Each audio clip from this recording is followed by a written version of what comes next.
ঘোরতর তিমির বর্ণা দিগম্বরী, আলুলায়িত কেশী চতুর্বাহু, খর্গ মুন্ডধারিণী, প্রতিরোমকূপে তার অগ্নিকণিকা বিচ্ছুরিত, গলদেশে দোদুল্যমানা মুন্ডমালা, শানিত শির ঝঙ্কারে দশদিক কম্পিত, তাঁর অট্টহাস্যে তাঁর পদতলে তিনি সবরূপে শয়ানমান।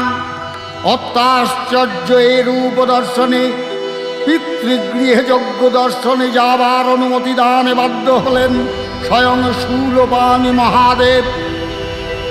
কালী করাবদনা বিনিষ্ক্রান্তা শিবাসিনী, বিচিত্র ঘট্টাঙ্গ ধরা নরমালা বিভূষণা, দিবি চর্ম পরিধানা, শুষ্ক মাংসাতি ভৈরবা।